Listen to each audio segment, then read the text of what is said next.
Está chegando agora aos seus ouvidos a Palavra da Fé, na unção do Espírito Santo, ministrada por Valnice Milhomens.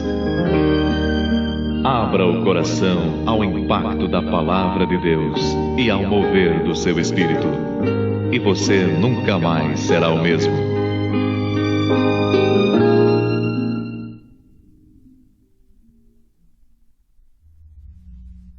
Jesus somente é a única esperança. Mas como é que a vida de Deus que está em Cristo Jesus é transferida para nós? Jesus entrou na terra como Filho único do Deus vivo. Quando Jesus perguntou: quem dizeis vós que eu sou? Pedro disse: tu és o Cristo, o Filho do Deus vivo. Quando muitos abandonaram a Jesus, ele perguntou aos discípulos: quereis vós também vos retirar? Eles disseram: para que iremos nós? Tu tens as palavras de vida eterna, e nós temos crido e conhecido que tu és o Santo de Deus. Quando ele morreu e Jesus se encontrou com os discípulos a caminho de Emaús, eles disseram: nós pensávamos que ele era a esperança de Israel. De fato, ele o é. Ele o é. Esse Filho Deus vivo aqui na terra foi reconhecido como tal até pelos demônios. Quando ele começou a se mover no meio dos homens, expulsando demônios, alguns demônios disseram: vieste atormentar-nos antes de tempo, bem sabemos quem és, tu és o Filho de Deus. No céu, no inferno, na terra, todos reconhecem que Jesus Cristo é o Filho de Deus vivo. Mas quero deixar claro que esse Jesus, Filho de Deus, filho, a palavra filho aí, expressa apenas algo que aconteceu no tempo, porque Jesus é Deus mesmo. Jesus é Deus. Jesus é Deus de Deus. Ele existe desde a eternidade. A palavra declara em João 1, no princípio era a palavra, esta palavra é Jesus. A palavra estava com Deus e a palavra era Deus.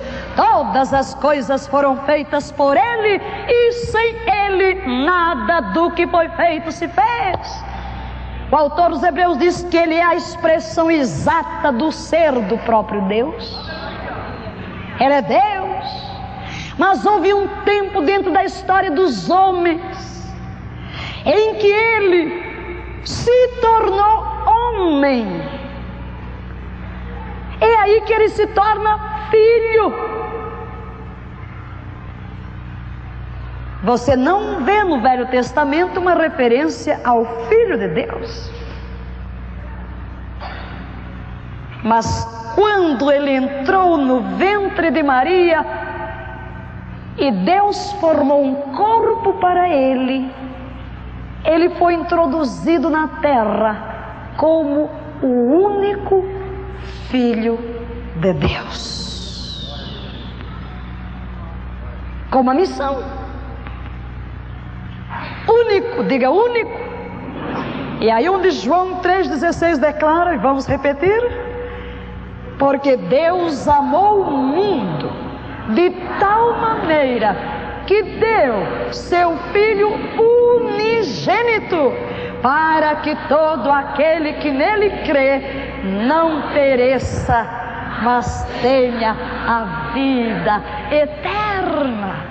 Deixe-me traduzir em miúdos este versículo. Porque Deus amou a Antônio, a Pedro, a João, a Margarida, a Maria, os homens, e amou tanto que se entregou a si mesmo para conquistá-los na pessoa de Jesus Cristo, seu Filho, para que todo aquele que nele crê não pereça,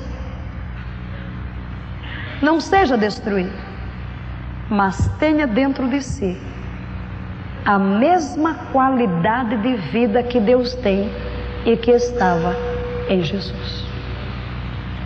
Vida eterna é esta. é a qualidade de vida que Deus tem, Zoe.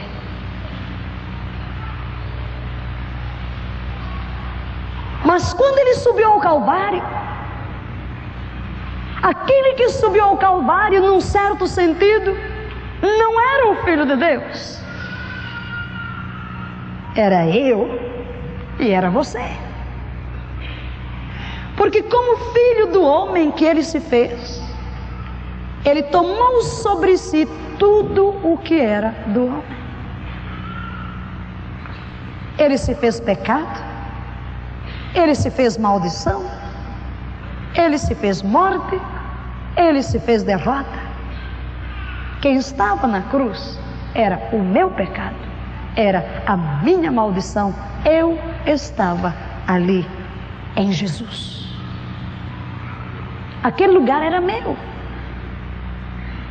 A única razão por que Jesus estava naquela cruz é porque fez uma aliança comigo.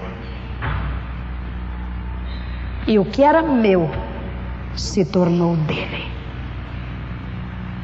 Você estava ali. Veja-se na cruz. É preciso entender isso, porque a base da nossa redenção é o sacrifício substituto, é a morte substituta. Talvez você tenha ouvido um termo teológico, morte vicária. Eu evito os termos teológicos porque Deus me chamou para ensinar a palavra de maneira que todo mundo entenda. Vicário significa substituta. A morte era minha, a condenação era minha e ele morreu no meu lugar. É como se eu tivesse cometido um assassinato e tivesse sido condenado à prisão ou à forca. E de repente alguém que me ama comparece à forca naquele dia e ela é enforcada em meu lugar. Eu gosto de uma história que li numa revista de escola dominical há muitos anos, de um pai que tinha 2 filhos. E o seu filho mais moço rebelou-se, saiu de casa e foi embora. E num dia de uma festa em que o filho mais velho estava ali comemorando, ele olhou para o pai e o pai estava triste. E ele chegou para o pai e disse: mas pai, por que tu estás tão triste hoje num dia de festa? E o pai disse: meu filho, é bom ter-te aqui, mas eu não posso esquecer-me do teu irmão mais novo. Eu sei que ele pecou, mas se ele voltasse, eu o perdoaria. E aquele filho mais velho ficou tão comovido com o pesar do pai, que resolveu empreender uma longa viagem à busca do seu irmão mais novo. E disse: pai, eu não voltarei a casa até que encontre o meu irmão. Por alguns anos ele saiu viajando de cidade em cidade, de aldeia em aldeia, sem sucesso. E um dia chegou numa vila e viu muitas pessoas se dirigirem para um determinado lugar. E ele perguntou: o que é que acontece aqui? Eles disseram: hoje um criminoso será morto em público, ele será enforcado aqui no nosso vilarejo. Quando há um ladrão, um assassino, ele é morto em praça pública para servir de exemplo para todos. Ele disse: eu vou ver. E se postou de longe, olhando e observando, e de repente ele viu quando o condenado era trazido pelos executores. E quando ele olha, meu irmão mais novo, ele ficou petrificado. Ele disse: não,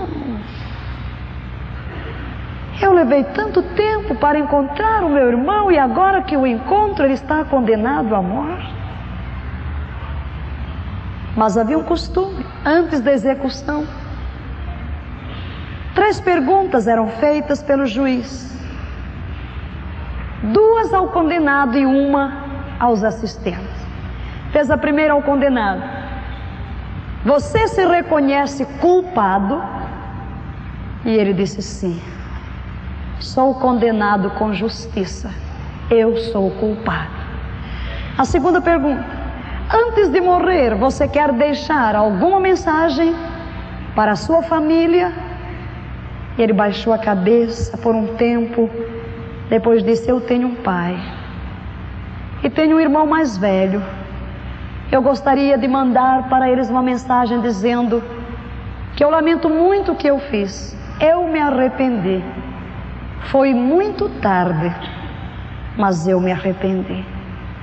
A terceira pergunta foi feita ao povo e ela era feita por praxe apenas.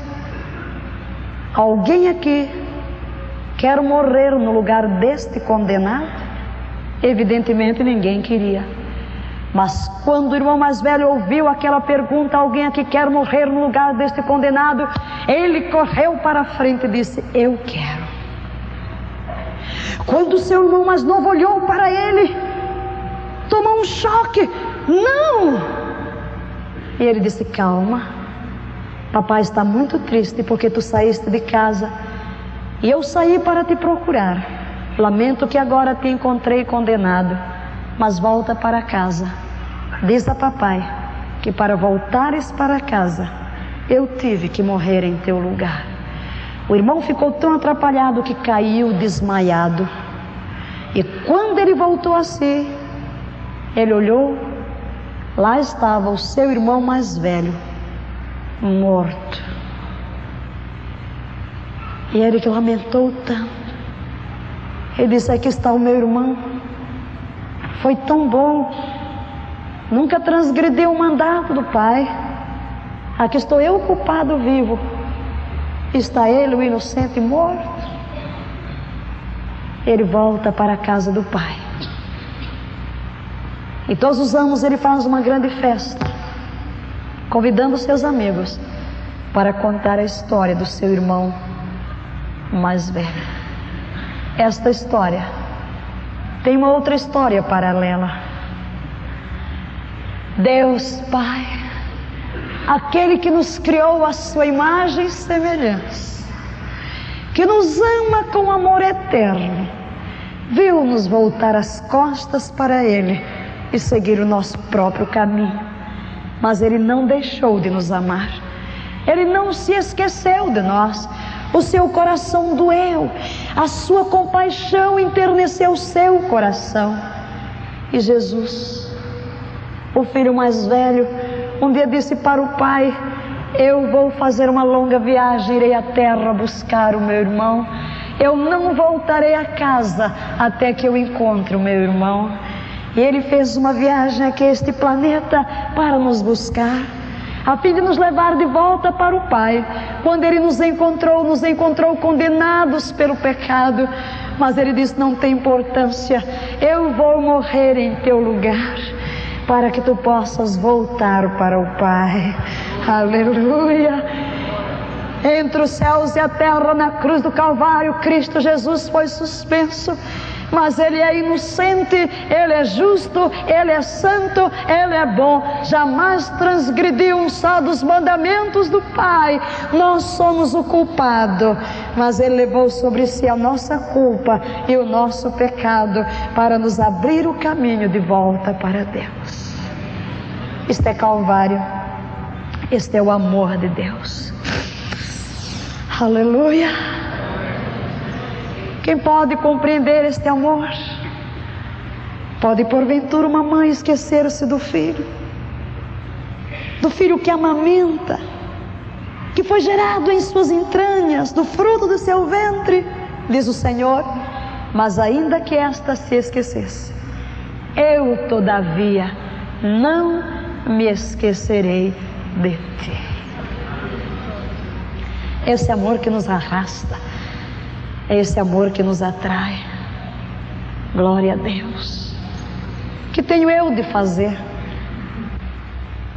para que a vida de Jesus se torne minha? Eu de fato não tenho que fazer nada. Eu tenho apenas que aceitar esta oferta de amor. Eu tenho apenas que abraçar esta expressão de graça e de misericórdia. Eu tenho apenas que dar as costas ao passado, ao mundo, ao pecado e voltar para a casa do Pai. E lá estará o Pai de braços abertos,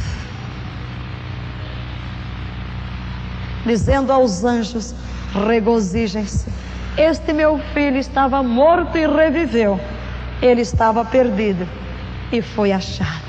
Alegremos-nos.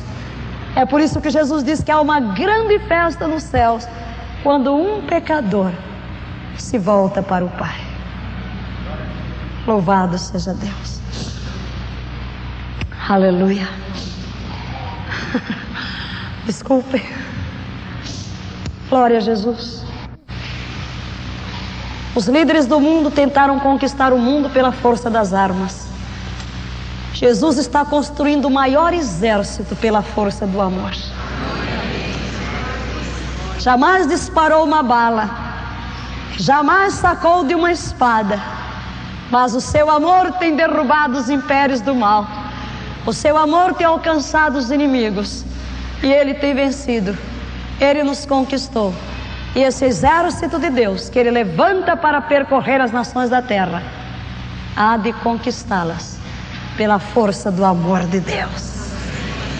Aleluia. Mas amados, esse Filho único de Deus entrou na terra não para permanecer um único. Há muita gente que pensa que Jesus veio à terra apenas para ser um exemplo. Não, Ele veio se reproduzir. Diga: Jesus se tornou Filho de Deus para reproduzir-se em milhões de outros filhos. Abra a Bíblia em Hebreus, capítulo 1. Hebreus, capítulo 1.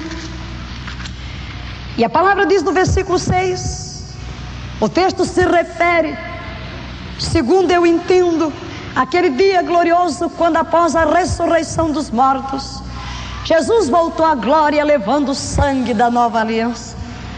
E quando Ele foi entrando ali, verso 5, o Pai se voltou para Ele e disse: Tu és meu filho, eu hoje te gerei. E outra vez: eu lhe serei pai e ele me será filho. Será que você entende isso? Como é que ele disse para Jesus: Tu és meu filho, eu hoje te gerei? Jesus é Deus. O que foi gerado no ventre de Maria não foi o Cristo de Deus, foi o homem que se uniria ao Deus eterno, que tomou o nome de Filho de Deus. Na cruz, quem estava ali? O homem pecador estava em Jesus.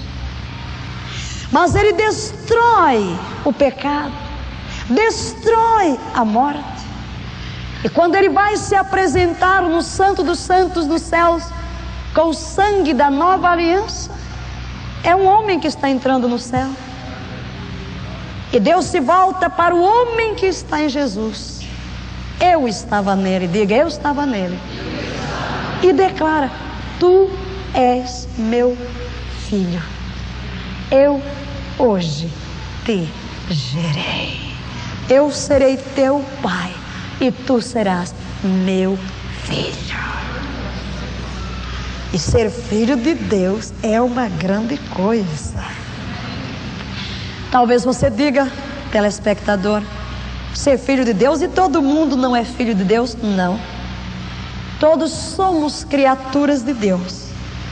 E João 12 declara que todos quantos recebem a Jesus, Deus lhes dá o poder de eles serem chamados, serem feitos filhos de Deus. Isto é, aqueles que creem no seu nome.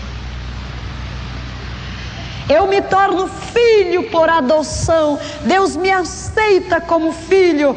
E assim eu me torno herdeiro de Deus, co-herdeiro com Cristo. Mas chamamos a atenção para o versículo 6. E outra vez, ao introduzir no mundo o primogênito. Depois que Jesus está na glória, e oferece o sangue, ele volta para a terra. Como é que é isso? Eu estou falando do que aconteceu no dia da ressurreição. Notem que quando Maria se apresenta diante de Jesus e quer agarrá-lo, Jesus diz: não me toques, porque ainda não subi para meu Pai, mas eis que eu subo para meu Pai e vosso Pai, para meu Deus e vosso Deus. No fim do dia, ele chega diante dos discípulos e diz: toque aqui. Então alguma coisa aconteceu entre o encontro com Maria e aquele momento. É o que está descrito aqui em Hebreus capítulo 1. Quando ele veio e nasceu no ventre de Maria, ele veio como o filho único de Deus. Isto significa: Deus só tinha um filho. Deus só tinha uma pessoa na terra que possuía dentro do seu espírito a vida e a natureza de Deus.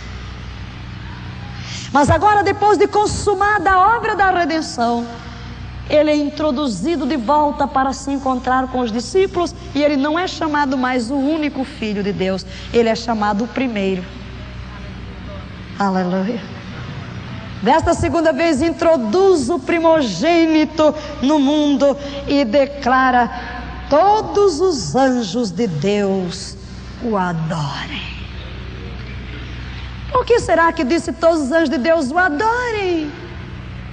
Jesus incorporou a sua natureza de Deus, a natureza de homem, mas ele continua sendo Deus, então ele é digno de adoração. Quando ele entra no cenáculo e se encontra com os discípulos, ele vai transferir sua própria vida para dentro dos discípulos.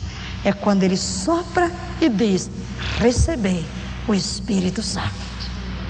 Naquela hora, o espírito dos discípulos nasceu de novo, foi recriado, e eles foram feitos filhos de Deus, participantes da natureza de Deus. Jesus não era mais o filho unigênito de Deus, ele era o filho primogênito, o irmão mais velho no meio de muitos irmãos, porque todos aqueles que nasceram de novo se tornaram irmãos de Jesus pelo fato de serem feitos filhos de Deus.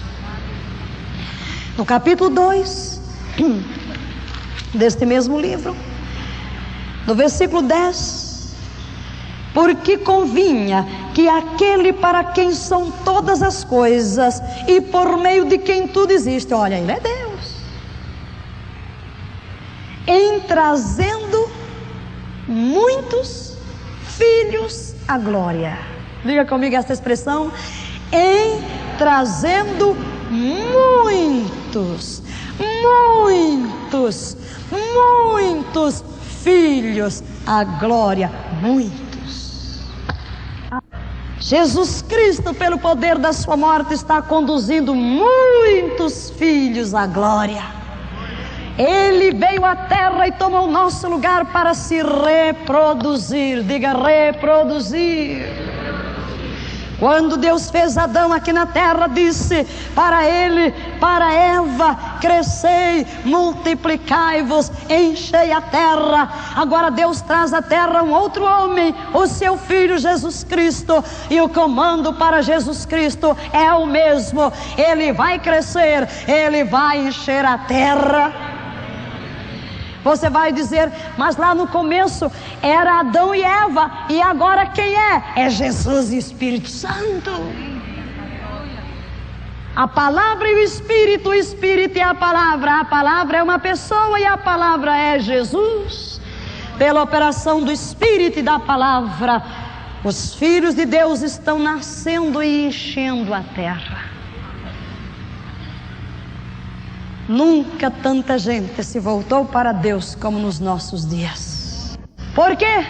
Porque nós estamos chegando no fim dos tempos, e a palavra profetiza que haveria uma grande colheita, multidão no vale da decisão, porque o dia do Senhor está perto, no vale da decisão. João, quando vê a visão do Apocalipse, ele declara que o número daqueles que se trajavam de brancos, redimidos pelo sangue do Cordeiro, era um número tão grande de todas as tribos, raças, línguas e nações, que ninguém podia enumerar. Não havia como contar esta multidão. E já está aqui. Ele há de conduzir muitos filhos à glória, aperfeiçoar-se pelos sofrimentos o autor da salvação deles. Pois tanto o que santifica, quem é que nos santifica? Jesus. Como os que são santificados, quem são santificados? Nós. Vêm todos de um só. Em outras palavras, Jesus e os santos procedem de um só, que é Deus Pai. E é por esta causa que Ele, Jesus, não se envergonha de lhes chamar irmãos. Aleluia. Oh, a minha oração é que você entenda o significado profundo disso. Significa que se eu fui recebido como filho de Deus, tudo que é de Deus é meu.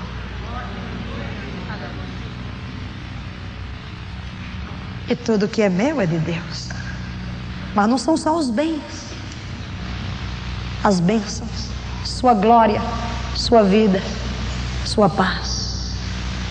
Dizendo: anunciarei o teu nome a meus irmãos, cantar-te-ei louvores no meio da congregação, e outra vez porei nele a minha confiança. E ainda, eu gosto dessa expressão, a visão que eu tenho é aquele dia, né? Jesus entrando lá no céu com aquela procissão à igreja, dizendo: eis aqui e os filhos que Deus me deu. Estou aqui com os filhos que Deus me deu. Eu me reproduzi em milhões. E vai se cumprir a palavra que Jesus disse: se o grão de trigo caindo na terra não morrer, fica ele só, mas se morrer dá muito fruto, porque a vida está na semente. Mas para que a vida da semente desabroche, a semente tem que morrer. Jesus é a semente de Deus que desceu do céu, caiu na terra e morreu. Oh, mas quando ele ressurgiu dentre os mortos, começou a produzir o fruto, a 10, a 30, a 100, a milhares e a milhões. E continua se reproduzindo e enchendo a terra de filhos. E assim que, embora o Filho unigênito de Deus, Jesus, tenha voltado à glória, na glória ele é agora apenas o primogênito. E Deus vai vendo cada dia novos filhos nascendo na terra, enchendo as cidades, enchendo as nações. E naquele dia Jesus virá para arrebanhar esses filhos todos e entrar nos portões da glória com os louros da vitória, o mundo que ele conquistou para Deus Pai. Aleluia. Jesus é vitorioso. No nosso país há movimentos de evangelização que se espalham o mundo, há movimentos em toda parte do mundo para evangelizar pelo poder da intercessão dos santos.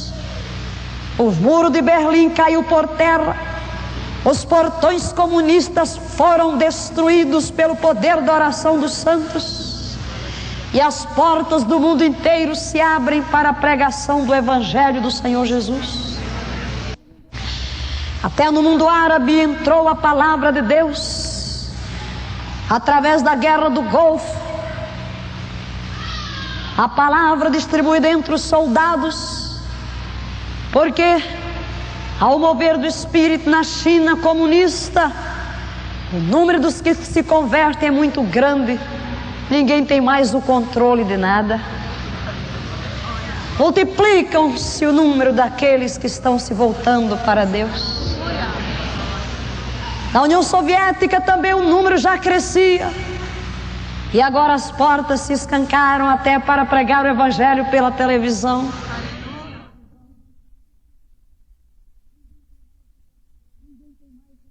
Ninguém tem mais o controle de nada. multiplicam-se o número daqueles que estão se voltando para Deus. Na União Soviética também o número já crescia, e agora as portas se escancaram até para pregar o Evangelho pela televisão. A cortina de ferro caiu. Nós estamos vivendo os últimos dias. Os meios de comunicação estão aí para anunciar ao mundo inteiro que Jesus Cristo é o Senhor e que Ele está voltando. Evangelistas do mundo inteiro se reúnem em conferências para acelerar a evangelização do mundo. Poderosas emissoras de rádio são instaladas em pontos estratégicos do mundo para proclamar a mensagem em todas as línguas. Sociedades bíblicas se esforçam multiplicando o número de Bíblias em todas as línguas do mundo. Pelo interior de África, discos e cassetes são distribuídos onde não há energia, em gravadores e discos que basta rodar com um pauzinho e você vai ouvir. O povo de Deus cria todos os sistemas para que a palavra comece a penetrar. A África explode num avivamento tremendo. No virar do século, eram poucos aqueles que conheciam a Jesus. Os missiólogos atestam que no fim deste século a África estará evangelizada. Glória a Deus. A Coreia está levando até o Japão o Evangelho. Paulo Show tem o propósito de evangelizar. E dali da Coreia os céus são bombardeados por milhares de orações dia e noite, em jejum e oração no monte, pelo avivamento na terra inteira. Se você fala que a gente se desviando, Deus está se movendo e também levantando um povo para os tempos do fim. Deus está levantando um exército. Jesus é vitorioso, Jesus é vitorioso, Jesus é vitorioso. E embora as estatísticas demonstrem que o Brasil é a maior nação espírita, eu profetizo em nome de Jesus que este quadro já está revertido no nome de Jesus. No reino do Espírito, esse quadro está mudado. Esta nação pertence a Jesus Cristo.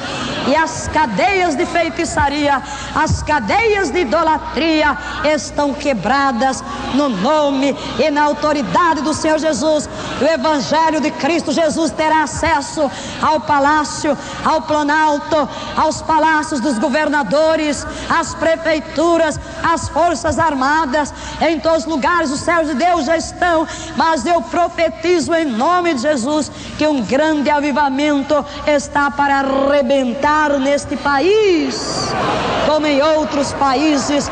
O poder de Deus dominará a nossa pátria. O poder de Deus sacudirá os alicerces da nossa nação. Aleluia. Nós estamos aqui na televisão para anunciar que só Jesus Cristo salva. Querido telespectador, não é por acaso que você está assistindo esta mensagem.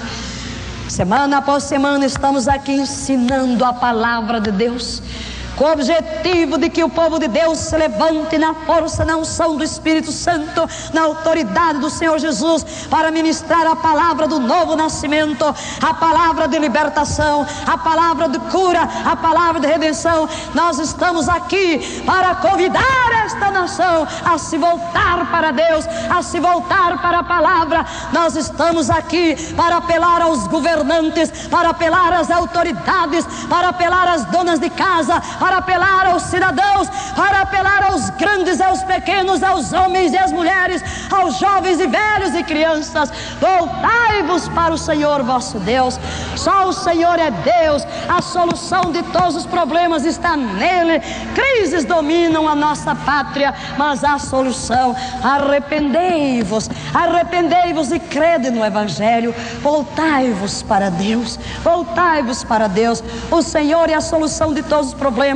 Todos os países que clamaram por socorro, por misericórdia, todos os governantes em toda a história da humanidade que se arrependeram, que se humilharam na presença do Senhor, eles viram o braço de Deus estendido. Nos dias de Ezequias, grande multidão veio contra ele, ele sentiu fraco e clamou ao Senhor, mas ele começou a louvar ao Senhor e Deus mesmo destruiu os inimigos.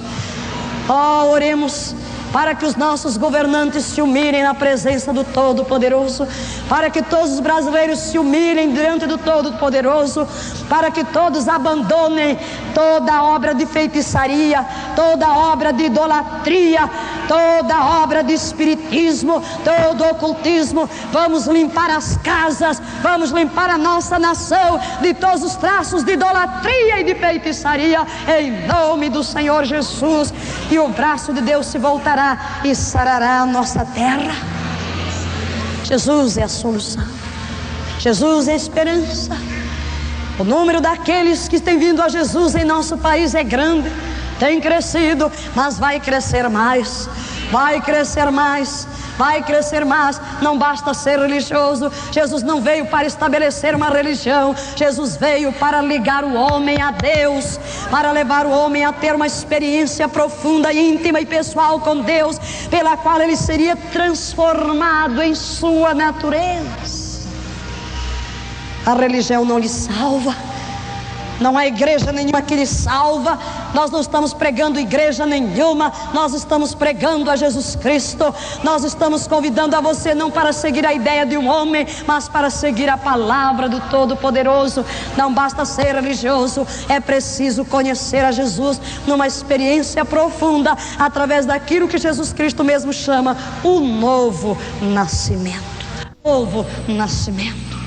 Nicodemos era um príncipe, Nicodemos era religioso, e uma noite ele foi ter com Jesus e disse: mestre, sabemos que és vindo da parte de Deus, porque ninguém faz os sinais que tu fazes se Deus não for com ele. Jesus virou-se para ele e disse: importa-vos nascer de novo, importa-vos nascer de novo. Nicodemos, não basta ser religioso, é preciso nascer de novo. Nicodemos não entendeu. Ele disse: como pode ser isso?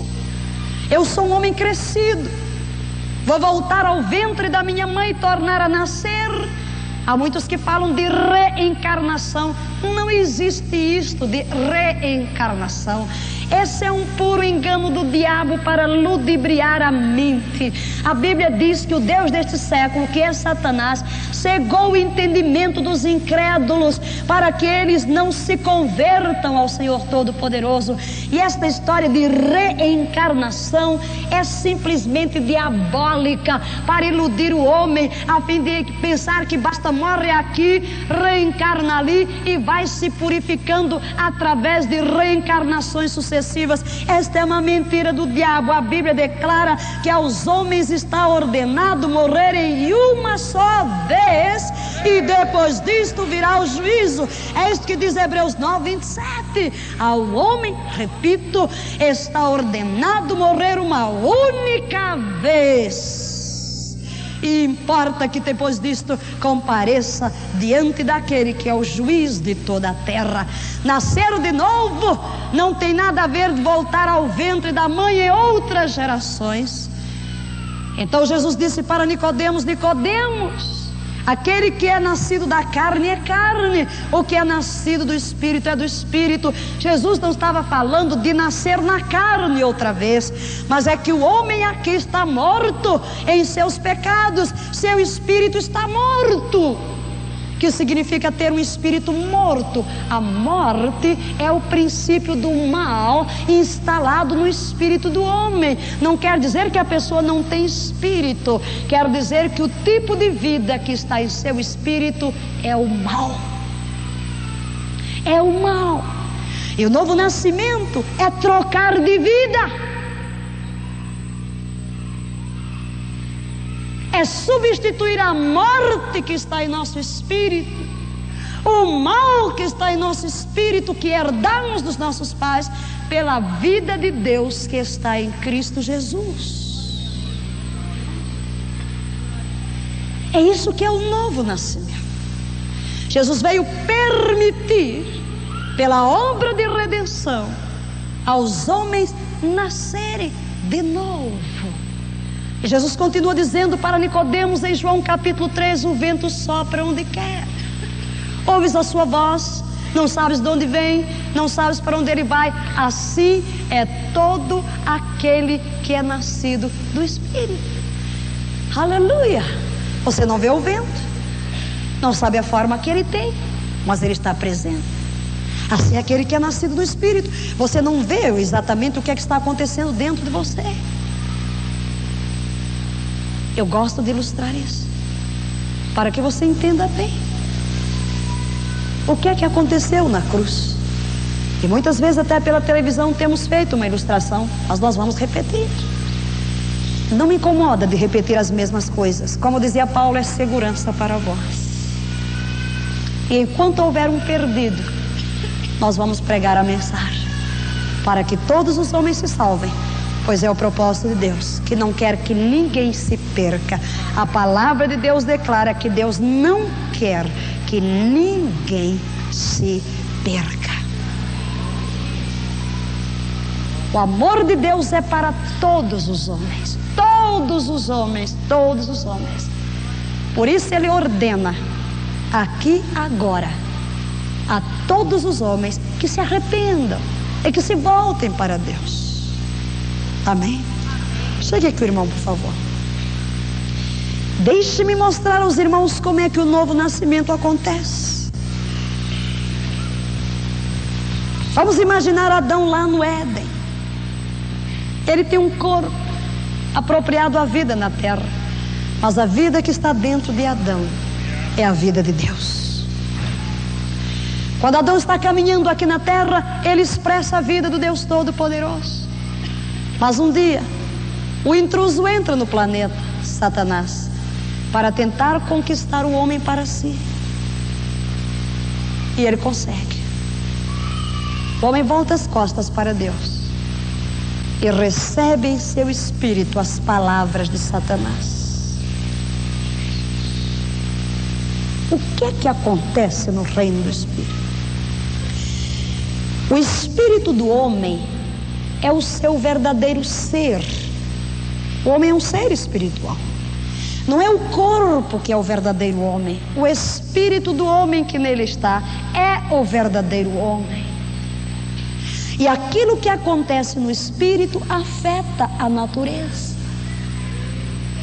Então, quando Satanás traz, instila pelas suas palavras um espírito de rebeldia, Adão abre o coração e recebe em seu espírito a semente venenosa do pecado, da desobediência, da independência de Deus. E algo acontece dentro do espírito de Adão. Deus tinha dito: no dia em que comerdes deste fruto, do conhecimento do bem e do mal, certamente morrereis. E alguém que leu o relato na Bíblia diz: mas ele não morreu. Morreu. Morte é separação de Deus. A vida de Deus é interrompida no espírito de Adão, e em seu lugar entra outra qualidade de vida. É o mal, é a vida de Satanás. E ele passa espiritualmente por um novo nascimento. Só que esse novo nascimento de Adão é triste. Ele foi gerado na vida e ele nasce agora na morte. E ele é transportado da vida para a morte, do reino de Deus para o reino de Satanás. Ele mudou. Ele é uma nova pessoa. Ele não é mais o Filho de Deus, transmitindo a glória de Deus. Ele agora é filho das trevas, filho do pecado, manifestando a natureza de Satanás. Cristo Jesus vem e se torna homem e leva sobre si tudo o que é de Adão naquela cruz e destrói. Aí ele vem encontrar este homem nas trevas. Se você olha para Adão hoje e o Adão ontem, você vai dizer: é o mesmo. Por fora é, mas o espírito não é. Mas aí chega Jesus e ele vem para buscar o homem. Ele vem para redimi-lo. ele se torna o que o homem é. E agora, ele vem confrontar o homem. Nós somos os instrumentos de Deus para levar a nova semente aos homens, a palavra de Deus. Então eu chego aqui e começo a ministrar a palavra. Eu sou semeador. Trago a palavra de Deus. Eu digo: olha, Deus te amou tanto que mandou o seu filho descer da glória, renunciando todas as coisas. Veio aqui, encontrou-te na tua perdição, mas tomou tudo quanto era teu e destruiu na cruz do Calvário. Tu não tens mais necessidade de viveres no pecado. Ele te convida, e a palavra é esta, que se tu abres o coração para Jesus, tu serás transformado no Filho de Deus e serás transportado das trevas para a luz. Qual é a tua resposta? Quer Jesus? Amém. O que ele está fazendo? Ele está abrindo o seu espírito para receber a semente de Deus. É nesta hora que o Espírito Santo vem aqui e começa a operar. A presença do Espírito está unida à palavra. E na hora que ele diz sim, ele se torna a terra fértil na qual a semente vai germinar. E nesta hora o Espírito de Deus opera em seu coração um golpe mortal. Com a palavra que é a espada viva, o Espírito de Deus dá um golpe de morte e destrói o poder da morte e do pecado no espírito deste homem e injeta nele o sangue do Filho de Deus, a vida do Filho de Deus, e ele é transportado da morte para a vida, do reino de Satanás para o reino de Deus, das trevas para a luz. Aleluia! Glória! Ele nasceu de novo, nasceu da morte para a vida. Ele é uma outra criação, é uma nova criação em Cristo Jesus. Quem olha para ele vai dizer: é o mesmo homem. Não é, só por fora, e nem por fora, porque quando você chega perto de um crente, né? Todo crente é bonito, né? Há um brilho, há um brilho. Ele está aqui falando em língua, cheio do Espírito Santo, né? Até ilustrado nas trevas, ele não se conformou, ficou orando em línguas, dizendo: olha, o Espírito Santo está aqui, ó, me possui. Eu não sou mais filho do pecado, eu sou filho de Deus e transporto dentro de mim o Espírito de Deus. Está andando no meio dos homens, mas é uma nova criatura, é uma nova criação, é filho de Deus.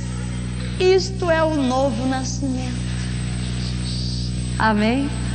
Obrigada, meu irmão. Aleluia. Jesus veio se reproduzir, gerando filhos para Deus. E o texto que vamos ler agora é o grande capítulo da ressurreição. Glória a Deus. Neste capítulo da ressurreição, Paulo declara que a ressurreição de Jesus é a garantia da nossa ressurreição. Ele me deu a justiça de Deus, mas a morte que ele morreu era minha, e ele venceu os grilhões da morte. Ele rompeu com os cordões da morte, e essa é a garantia de que a morte também não me reterá na sepultura. Esta é a garantia do grito de vitória: onde está a morte o teu aguilhão? Onde está a morte a tua vitória? Tragada foi a morte pela vitória. Aleluia. Alguém na sua família morreu? Alguém está às portas da morte. Jesus Cristo destruiu o poder da morte. Jesus Cristo destruiu o medo da morte. A morte para o crente em Cristo, a morte para o Filho de Deus não é o fim. A morte para o Filho de Deus é promoção, é transferência deste mundo mal para a glória do Todo-Poderoso. Bem-aventurados os que desde agora morrem no Senhor. Sim, diz o Espírito. Glória a Deus. Por isso Paulo declara: eu estou vos escrevendo para que ninguém se desespere. Não vos espereis como aqueles que não têm esperança, porque quanto aos mortos, irmãos, há esperança. Nós nos reuniremos com Ele naquele grande dia. É claro que é triste morrer quando você não tem a Jesus. É muito triste morrer quando não tem a Jesus. A morte podia ser comparada com o pôr do sol ou com o nascer do sol. Quando eu prego em funerais, eu gosto de trazer esta imagem. Esta morte é o romper da aurora ou é o crepúsculo do dia?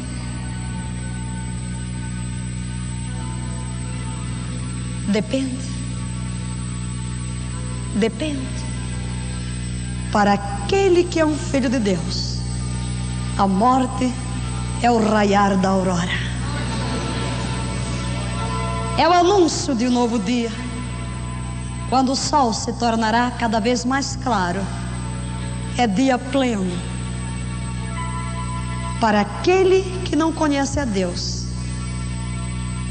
é o prenúncio da noite. As trevas se tornarão mais densas. Para o incrédulo é o fim do dia, mas para o crente é o começo do dia. É por isso que nós cantamos no funeral. É por isso que louvamos a Deus. A saudade fica, mas não o desespero. Até logo. Qualquer momento nós nos encontraremos. Você apenas foi adiante de mim. Pode dizer ao Pai que eu estou indo também. E aqueles que estarão na terra na vinda de Jesus nem terão que passar pelos portais da morte. No abrir e no fechar de olhos, seremos arrebatados. Aleluia. Talvez você pense: por que é que na hora que a gente se encontra com Jesus não morre na mesma hora? Seria tão bom, né? Alguns dizem que não seria, né? Nunca vou esquecer o dia de domingo. Eu tinha 12 anos. E os médicos disseram que eu tinha que fazer uma operação do apêndice. E eu não era batizada, porque eu procedo de uma família espírita, que ninguém é igreja. Mas a minha mãe se havia convertido ao catolicismo. E ela, com medo que eu morresse sem ser batizada, me levou para ser batizada. E segundo o ensino da igreja, quando a pessoa é batizada, fica em estado de graça. É como se estivesse sem pecado nenhum. E desde que eu me entendo de gente, eu tenho fome de Deus. Desde a minha mais tenra infância. Embora na minha casa não se lesse a Bíblia, não se fosse a igreja, eu nasci neste mundo com um chamado para cima.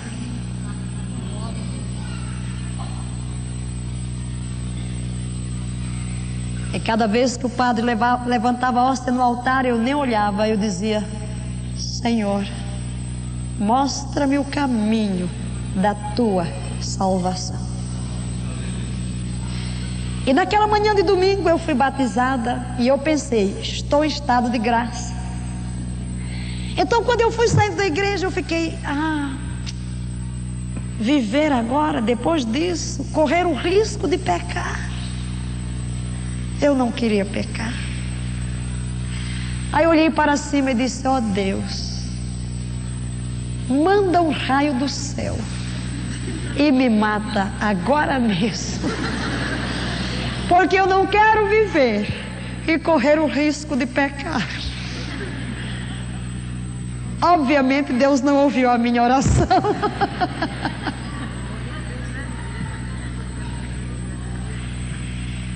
O sol estava brilhando, não havia nem hipótese de haver um raio descendo do céu. Mas glória a Deus, um dia um raio desceu do céu e matou dentro de mim o pecado, e eu não tive mais que ter medo de pecar. Ele transformou a minha vida. Você vai dizer: Valnice, o que eu tenho que fazer? Abra o Espírito e receba a palavra, e o resto é Ele quem faz. Não é o que eu faço, é o que Ele já fez na cruz do Calvário. O preço foi pago, o pecado foi destruído, e Deus estende as mãos para você em Cristo Jesus, através do Espírito Santo, dizendo: venha a mim, tu que estás cansado e oprimido, eu te aliviarei. Toma sobre ti o meu jugo e aprende de mim, que sou manso e humilde de coração, e encontrarás descanso para a tua alma, porque o meu jugo é suave e o meu fardo é leve. Desista do pecado, desista de Satanás. Ele estende as mãos para você.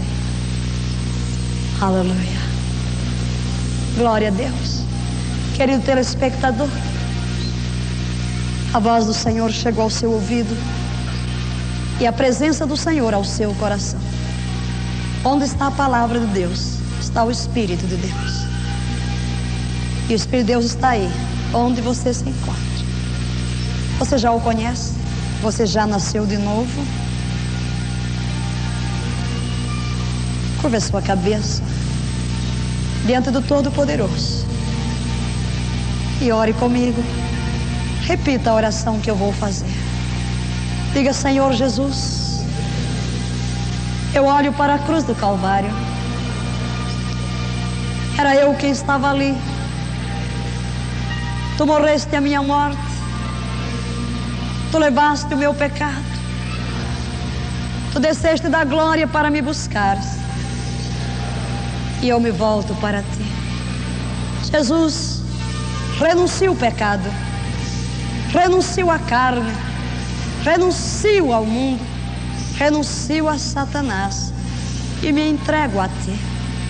Confesso com a minha boca que tu és o Filho de Deus, que morreste, mas és inocente. Morreste em meu lugar, mas estás vivo à direita do Pai, e hás de voltar. Escancaro a porta da minha vida e te recebo como o único Senhor, como meu Rei. Jesus, tu és o Senhor da minha vida. Aleluia.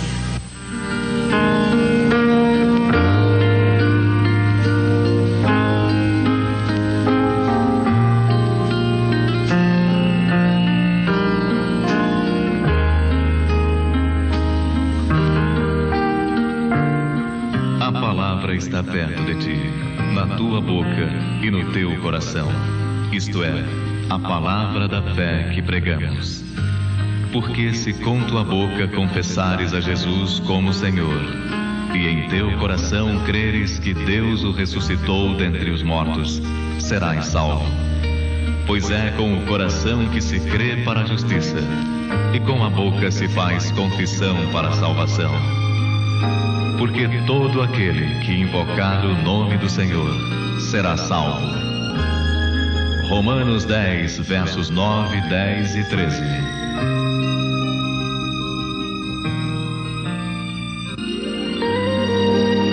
Que o amor de Deus Pai, a graça salvadora do Senhor Jesus e a comunhão e doce consolação do Espírito Santo sejam com todos aqueles que invocam o nome do Senhor.